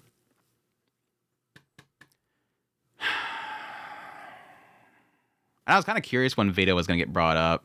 I was curious when Vita would eventually get caught up. I just assumed that they were gonna be in hell, and eventually Reese would have to go down there for something. Which makes me kind of wonder if they're still gonna end up having to go there in order to... Because this whole thing brings up a massive question mark as to where is Vita? He's possibly just got a part of him. The Abyssal King Vita, resident of Hell, a labyrinth on the Divine Continent, a potential disciple of the Man God. Abyssal King Vita split his body amongst the infected in the village. His offshoots are holding back the progress of the plague. If you're possessed, are you all right? I've had no abnormalities. The progress of the disease has slowed, and the symptoms have eased. That is all. He hasn't, for example, said anything to you? No. All Reese had heard about Vita from Orsted was the name. Reese had no idea what he looked like or what convictions he held. It turned out Vita possessed people, which meant he was a life form that could divide himself. Some kind of bacteria, Reese supposed. But the Abyssal King Vita is supposed to be in the labyrinth in Hell, on the Divine Continent. How? When things were dire for the village, a man came to me with a bottle. Vita was in the bottle. That man, it wasn't him, was it? It was Geese. Geese said that there would be a great battle in this country, and that he wanted me to help him when that happened. I said I would. I was reluctant to rely on the shadowy entity like the Abyssal King Vita, but I was out of options, and the disease's progress really slowed. Everyone was saved. Rigerd smiled ruefully. Only, I never imagined Geese's enemy in that battle would be you. Reese's heart was pounding. He briefly considered that Rigerd might turn against him. Now that was happening. His pulse wouldn't stop racing. You should have known, Rudius. This crap's gonna be so rote. The plague wasn't totally cured. I was told if Abyssal King Vita dies, his offshoots die as well. If that happens, the village will be consumed by sickness again. I have to fight you. This is where it starts to frustrate me as I'm reading it, because it hasn't been cured. It's being held off. I was told that if Abyssal King Vita dies, his offshoots die as well. So the assumption there is that the core, or where he actually is, if he dies, this all goes away. So you can get rid of the possession by killing Vita, which again, that makes me believe that they're going to have to go to hell or to Geese. Geese might actually have the core somewhere. The assumption is that the core, his actual self, is still in hell. And so Ruius is going to have to go there and kill him to remove it, to remove the possession. But that's where it gets frustrating later on, where it's like, what duty do you feel that you have to Geese? Do you think Geese is going to go kill Vita if he doesn't do anything? Now, it eventually comes to the idea that, yes, Vita can take control, and that it seems like Vita might possibly be on Geese, the man god's side, which would probably be why he agreed to do this whole thing and have Geese take a part of him out there to infect them all with. But what is the fear here outside of Vita taking control of Rejerd? That's what I wasn't understanding. I have to fight you, because if I don't, they'll kill Vita and everybody will be consumed by sickness again? What? That part doesn't make sense. Richard had the same earnest expression he always wore. And yeah, right here, before I forget, no doubt, the man god / Geese put this all into play. My assumption that happened, because again, Rejerd came here and he's been happy. Then the plague came. The plague wasn't there. Two possibilities. One, Bodigadi or Rejerd introduced the sickness from the outside. There's a side of me that almost wonders if it was Bodigadi, that something happened to Bodigadi that doesn't affect him, that the man god put into play, and now the Bodigadi is bringing that sickness to them now. Or two, and this is probably the more obvious option here, and it makes sense to what sort of played out, there was an emphasis to the smell of the wolves. Now, it's not like wild animals smell peachy, but to go through this idea, I forget exactly the wording he gave. It was like a rancid smell when the wolf went by his nose. A warm, rancid wetness slid across Ruius's nose.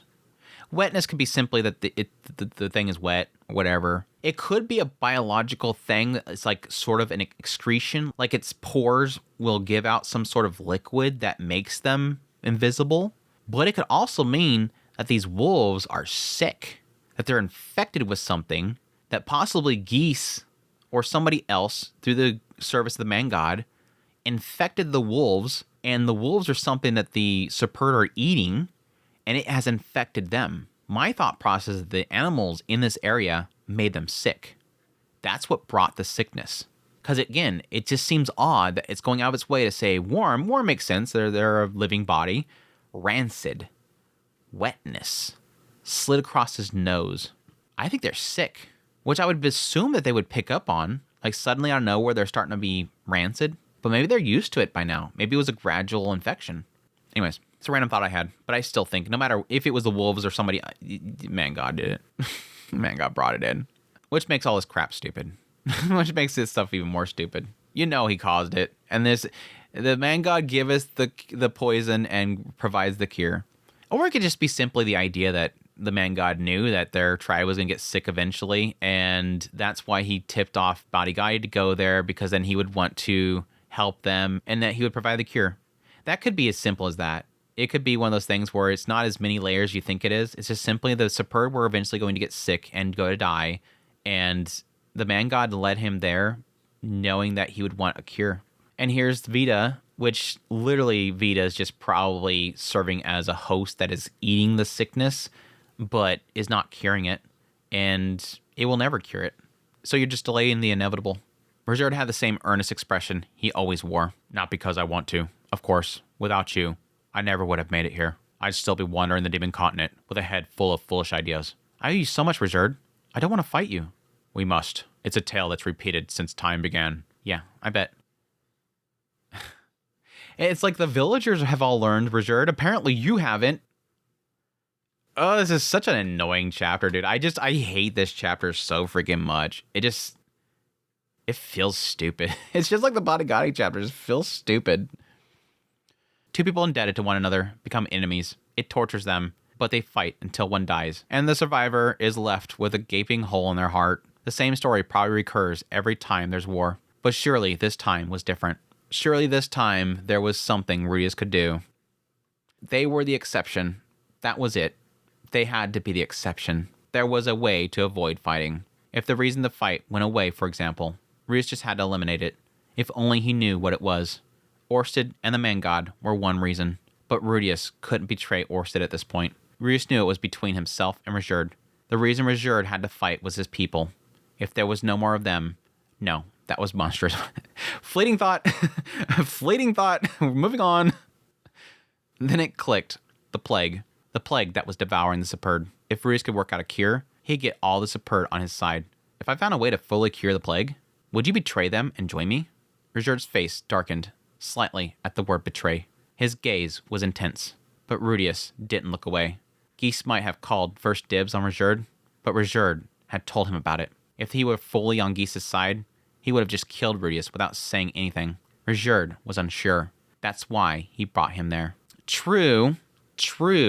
This entire whole encounter is sign that he doesn't like this idea. It's just, again, it's stupid that it kind of is being pushed in that direction. But why the betray? You're already in that realm right now. And now, granted, it's not really accepting to help Geese without the full context of what's going on is not necessarily him betraying Rudius. So I don't really necessarily see that there's a double standard here, that he's betraying Rudius by helping him. So hearing betrayal to betray who he's now accepted to help out is any different. I kind of wonder if this is a reaction to the possession. This is Vita responding right here. Rajerd's mouth twisted and his brow furrowed. Rudius thought of himself as his friend, and he was sure that he thought the same way. But Rajerd also felt obligated to Geese, and by extension the man god, who gave him orders and saved his people. He ain't saving your people. He's trying to get you to fight Rudius. And it's kind of curious that he didn't bring that up. I mean, he does bring up the idea that he's going to betray you and all that kind of stuff, but like, Rajerd was a man of conscience after all. I told you that the man god betrayed me. There's no way to guarantee that he won't do the same to the Superb. Even Geese was betrayed. The man god killed all of his people. Geese followed him after that. It's possible that once the battle's over, Abyssal King Vita will just pick up and leave, and the Superb will die anyways.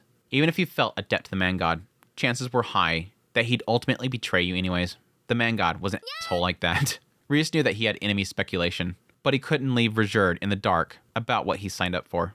Rajerd didn't answer though, just looked at Rudius in silence. They gazed at each other for a while, until Rajerd finally responded. If such a cure really existed, then yes, I want to fight at your side too. Yeah, that's the annoying thing is, like, okay, I just point out to you that he betrays people. He's killed all of Geese's family and village. He's tried to kill me. He's not a good person. Like, you're literally you're wanting to march out into combat with me to kill me, and in the end, just for the sake of your villagers, but in the end, they're still gonna die. You have no allegiance here. Like, again, this goes in that whole realm of, like, this is the kind of mindset, the thought process here that doesn't really click for me, and it feels kind of forced here. So I'm kind of happy that it seems like he shifts, but still, if such a cure really exists, then yes, I want to fight at your side too. Rajerd, but is there such a cure? Orsted knows all sorts of things about this world. If I ask him, he might know something. This sucked because I was like, yeah, no. I was so mad when I read the later part of this. Rudius wondered if Orsted would tell him. He hadn't told him before this. He didn't even say the Superb were here. He wanted to ask Orsted properly about all this. He could worry about whether to fight Rajerd after that. Look, I'm sure there's a way to counter it. Please, give me some time before you start calling me your enemy. Rudius was putting the problem off. That wasn't a good move. There'd still be time for them to be enemies later, if it turned out nothing could be done. Orsted came here once, before Geese. Damn it! Damn it! Again, I think that's what he was going to apologize for. Rudius, the stupid little elf lady, she interrupted it. But I bet he was going to tell him there. And that sucks. It's like one of those moments of like, damn, a lot of this kind of misunderstanding could probably have been fixed right there. Because I bet if he wasn't interrupted, he would probably have apologized to Rudius, and he probably would have told him about the sickness. He probably knows full well about the sickness.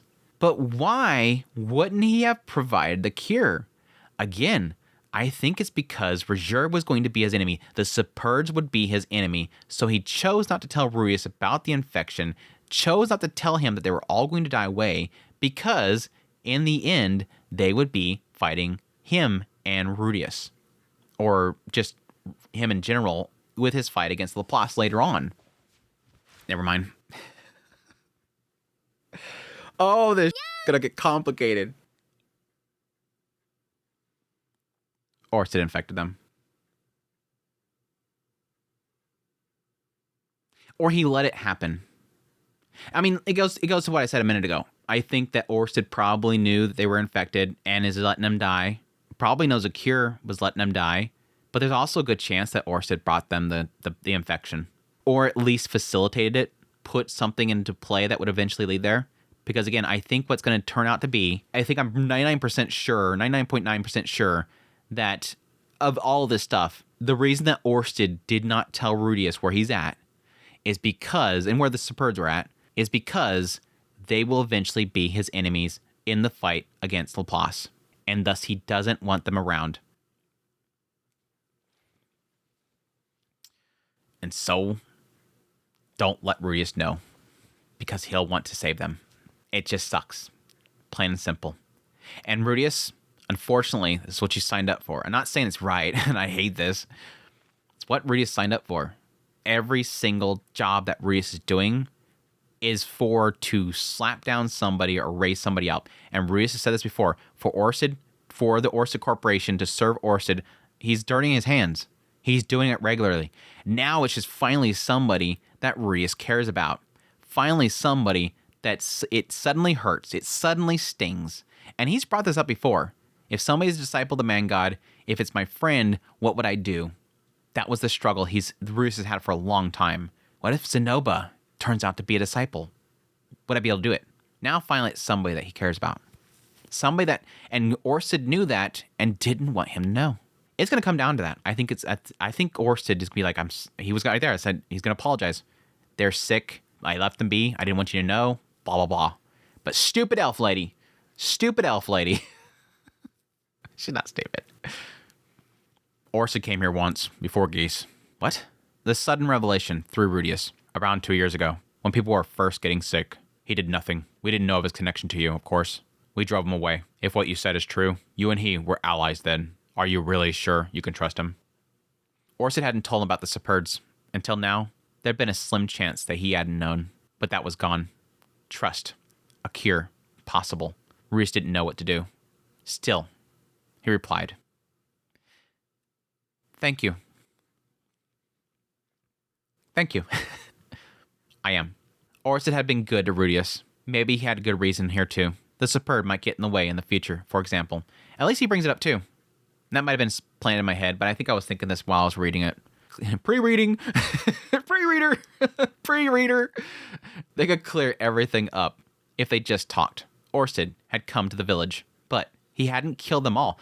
Good point. Very good point, Rudius. Again, I think it is going to be a future thing that he's letting them die away, but he's not killing them himself. And that could, a lot of that could be the illness is going to do it. Why would I waste the mana to kill them?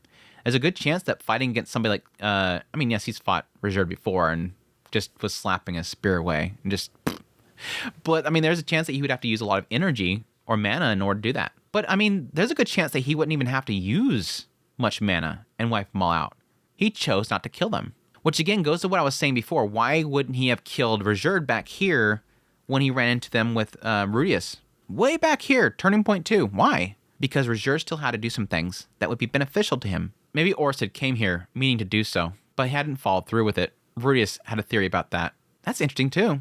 I'm sure I can trust Orsted. Rudius had stuck with Orsted up until now. He didn't doubt that at all, and failed to get in touch as much as he should. But when it came to their goal of taking down the man god, Rudius could trust him. That's right there.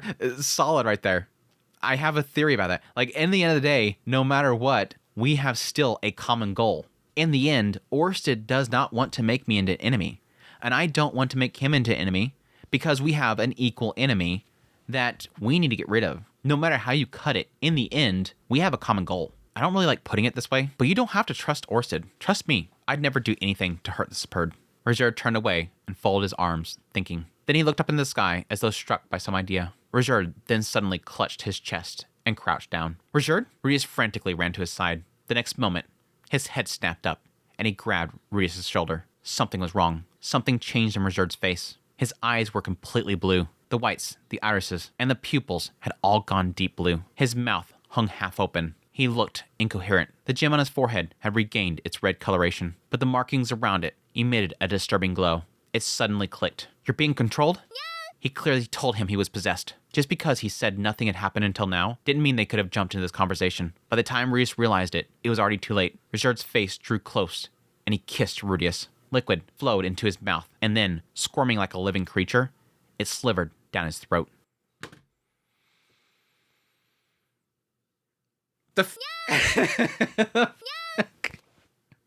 So that's how everybody got the cure. You had to go around kissing everybody and it's like a little parasite. Vita's like a little parasite. You just gotta French kiss everybody in the village and everybody's all good. Everybody's good. Just gotta Frenchie everybody. And that is chapter 4. This chapter. This chapter's fucking stupid. The beginning of this chapter is super good, but this whole thing around Vita and Geese, I'm like, it feels so forced. I fucking hate it. But it does get interesting. I will admit, it does get interesting towards the later parts. I like the idea of this sort of, again, presenting to Rudius a little bit of doubt as to whether he can trust Orsted, but Rudius not jumping to conclusions. Rudius has grown a lot. This whole chapter shows how people grow. The Spurd themselves have accepted their defeat and have changed their ways, and they don't like the idea of conflict. You see how Rejerd himself has changed. He's still kind of stuck to, his desires for his people and everything like that. So that stuff is unchanged. And then you get into Rudius right here and how he's responding to what could be a betrayal and how he can sort of help Rejerd see that what he's doing it doesn't have to be what it is. But at the same time, realizing that Orsted has seemingly kept something very important from him, but there might be a reason. Let's not jump to conclusions. There's probably a reason here why Orsted didn't say that. I gotta wait to talk to him. I have to listen to him. I gotta wait. Now, let's be honest. If Orsted wasn't Orsted and he wasn't after the man god's death, Rudius' response to something like this would be normally, it's gotta be the man god. But he can't do that. So he's gonna trust Orsted. Because we're working together for the man god, I'm gonna trust that he's not working for the man god and that there's a reason for this. Yeah, I hate this. I hate this whole segment. But yeah. I haven't even opened the next chapter. I have no clue what the we're doing right now. I have no clue what the hell we're doing right now. I have no clue. My assumption is going into the next chapter, what's probably going to happen is I think Shandal's going to get involved right here. This thing has gone down his throat. So unless Shandal shows up and sticks his fingers down Rudius' throat and grabs it and pulls it out of there, this thing's going down. Unless it takes time to get in there and really be a part of your system, it kind of makes me believe that Rudius is going to, in actuality, be a host for this thing. But what after that's the question mark. I really do think that there's a good chance that Shandal is fully knowledgeable about what this thing is and what it will cause. I bet you the moment they arrived there, I bet he knew. If anything, he might have sensed it from Rejerd in some way. He wouldn't have seen the marking because Rejerd has had it covered up. But I think what's going to happen is Shandal's going to pick up on what's going on, and he might possibly know a way of countering it. I think that's what's going to probably happen. I bet Shandal is going to save Rudius' butt right here. I mean, it could go in this whole thing where we have like a chapter or something of Rudius like in his own mind fighting with Vita or talking with Vita, possibly trying to convince Vita to join him. That would be really cool. I don't think it's going to go that direction because Rudius sucks at Rudius sucks at convincing people. So I don't think he's going to somehow have something to convince Vita to join him instead. I think it's going to turn into a thing. Either Orsted shows up like he's been watching, he knows where Rudius is going, and he knows that this might be where this all goes, and he comes in with some sort of fix. Or again, I think Shandal's going to know full well. I bet he's probably talked to Vita before. I don't know. He might fix the situation. That's where I think it's going to go. But I mean, it could turn the idea that, yes, from this point, this would be really cool. If it turns in from this point on, what happens is we change perspectives to everybody else. We get our chapters of, Edis going to the ogre. We get, Zenoba and Ginger out there with Julie, and they figure out where Geese is. And then over here, we have, Sylphie going over there and ends up, recruiting Gino and starts to head back over there. And then at some point, we have everybody kind of converge back, and they're trying to figure out what the hell happened to Rudius. And it turns into a thing where, like, you legit have Rudius is possessed and comes after Orsted.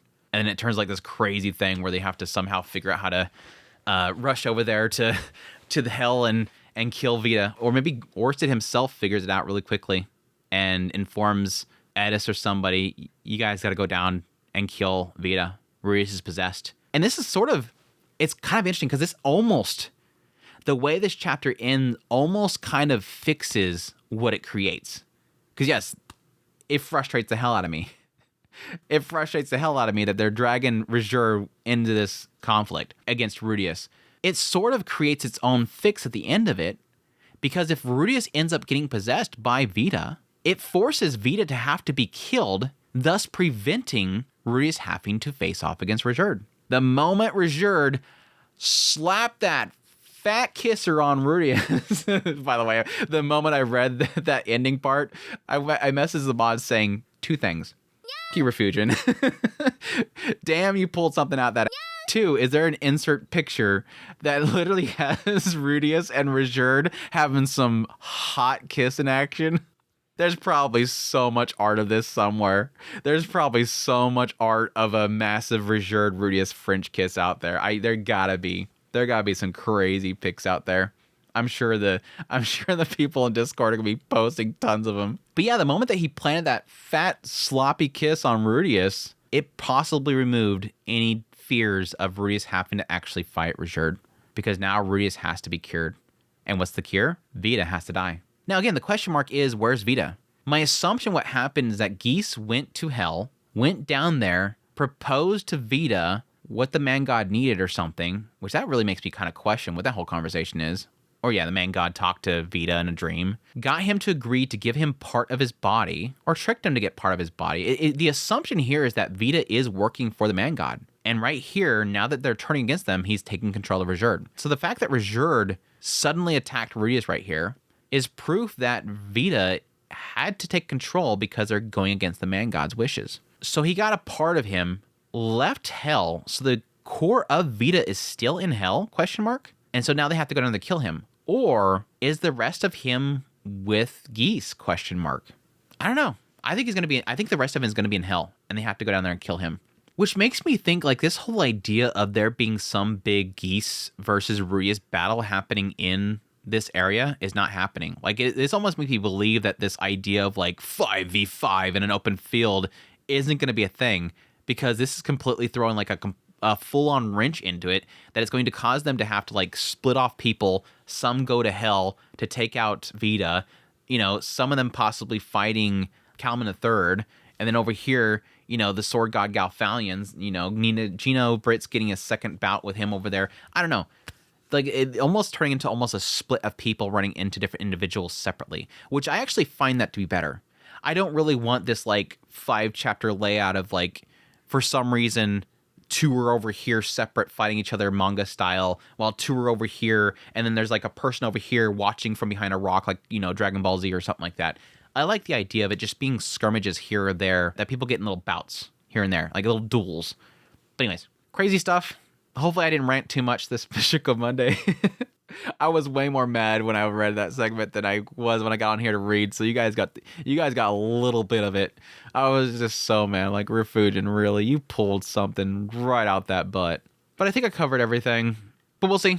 That's it for this Mushoku Monday. Hope you guys enjoyed this Mushoku Monday as per usual. Thank you guys so much for dropping by for the premiere. Hey, chat. Hope you guys had fun. Hope you guys have a great rest of your Monday. Thank you so much for your support, your kind words, helping me through this struggle of crap. I'm going to get back into it. Thank you guys so much. It means so much to me. Before you guys leave, hit the like button. If you like this stream, hit the like button. If you didn't like the stream, then forget it. I don't like you either.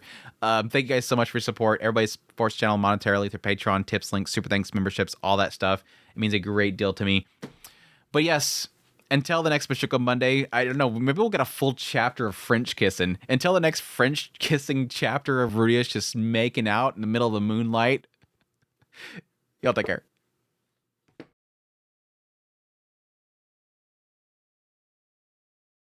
Damn it, Refugin. Only, I never imagined Geese's enemy in that battle would be you. I never imagined Geese's enemy in that battle would be you. Dude, maybe they can come firm. Maybe they can be a friendly, maybe they can have a friendly roommate like roommate. Maybe they can come to a friendly roommate like agreement. Arrangement.